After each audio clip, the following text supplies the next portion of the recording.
লাহোরে পাকিস্তান অস্ট্রেলিয়া ম্যাচের টসের পর গাদ্দাফি স্টেডিয়ামে বাড়তি কৌতূহল তৈরি হয়েছিল। পাকিস্তানের সংবাদ মাধ্যমের দাবি অনুযায়ী এই ম্যাচেই টি-20 বিশ্বকাপের জন্য পাকিস্তান দলের জার্সি উন্মোচনের কথা ছিল, তবে শেষ পর্যন্ত কোনো আনুষ্ঠানিক উন্মোচন দেখা যায়নি। জিও নিউজ জানিয়েছে, বিশ্বকাপের জার্সি উন্মোচন অনুষ্ঠান স্থগিত করেছে পাকিস্তান ক্রিকেট বোর্ড।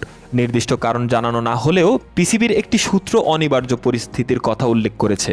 এমন সময় সিদ্ধান্ত এলো যখন আইসিসির দ্বিমুখী নীতির প্রতিবাদে বিশ্বকাপে পাকিস্তানের অংশগ্রহণ নিয়ে প্রশ্ন উঠেছে।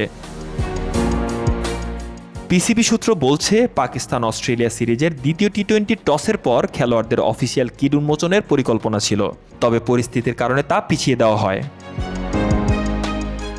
এর আগে নিরাপত্তাজনিত কারণে ভারত পাকিস্তান ম্যাচের ভেন্যু বদল হলেও এবারের বিশ্বকাপে বাংলাদেশের ক্ষেত্রে ভিন্ন সিদ্ধান্ত নেওয়ায় আইসিসি সমালোচনা করেছে পিসিবি চেয়ারম্যান মহসিন নাকভি জানিয়েছেন, এই দ্বিমুখী আচরণের প্রতিবাদে বিশ্বকাপে অংশগ্রহণ নিয়ে পুনর্বিবেচনা করছে বোর্ড।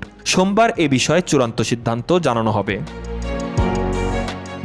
সূচি অনুযায়ী 7 ফেব্রুয়ারি নেদারল্যান্ডসের বিপক্ষে ম্যাচ দিয়ে বিশ্বকাপ শুরুর কথা ছিল পাকিস্তানের, তবে বিশ্বকাপে পাকিস্তানের মাঠে নামা এখনও পুরোপুরি নিশ্চিত নয়। শাহরিয়ার বাঁধন, স্পোর্টস 24 বিডি।